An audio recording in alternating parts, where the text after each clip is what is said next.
Sequence counters. What are sequence counters? Sequence counters are unique numerical ID generators. What's that in English? A sequence is an object in Oracle that allows you to create a unique number. How would that be used? Typically they're used, as you have seen in all the schemas I've shown you, every single entity has its own unique ID, as in category ID, venue ID, etc. Typically with object applications such as those written in Java, they're object-oriented, they require unique IDs, not necessarily for the whole database structure, but for each entity in the database, for each object data type. What happens with relational databases with overlaid object applications, such as in Java, is every single entity has its own unique ID and we need to generate those numbers. A sequence is a very efficient way of doing it. It's much faster to use an internal Oracle sequence than it is to keep a table of unique ID numbers or use variables in memory and applications.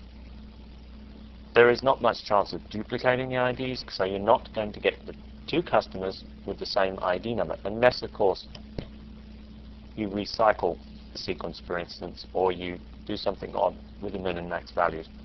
That's unlikely. Generally a sequence is started at 1 or 0 and is incremented by 1. As far as we're concerned, anything else is out of scope. It's part of database administration. We don't need to worry about that for now.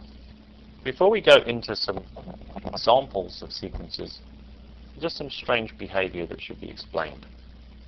There are two pseudo columns which allow access to the value of sequences, current val and next val, accessed as sequence name.currentVal or sequence name.nextVal.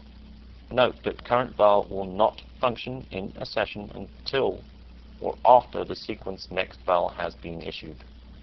In other words, if you were to do select sequence.currentVal from dual, you get an error.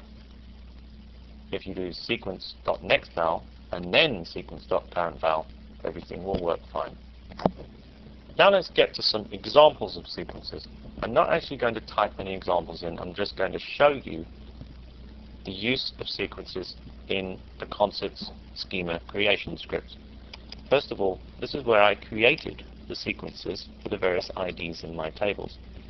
There's my category, my act table, my show table, my venue table, my ticket table, and my price table. And I said create sequence, sequence name, start with 1. In other words, start at the value 1, increment by 1, no max value, no cycle. That means it doesn't have a maximum. I don't recycle it. Recycling is when, say, you get to 1,000 and go back to 1. You could end up with duplicates that way. In this type of application where we're using it as a unique identifier for an entity, you don't want to recycle it. It's not a good idea. You will get problems eventually. So all it's doing is it's counting from 1 to infinity. Now let's go and look at something else. That's my sequences creation. How do I use sequences? First of all, let's find something where I used it as an insert, a simple insert. Insert into category, category ID and name, values, category sequence, next val. So that will generate a next value on the sequence. If the sequence is 10, it will go and set the sequence to 11 and return the value 11 into the category ID and store it in that row in the category table. Don't worry about insert commands, select commands, or anything like that at this stage. We will get to those later on when we get onto DML. Let's go and have another look at some use of sequences in the show script. This is a little bit more complex. Now what's happening here is I'm inserting rows into the show table, but these columns in the show table come from other tables. They're foreign keys, if you remember. Category, act, and venue are all foreign keys on the show table. Obviously the show ID is generated with a unique sequence. Then the category ID is using a subquery, what's called a subquery select statement. Once again, don't worry about SQL for the moment.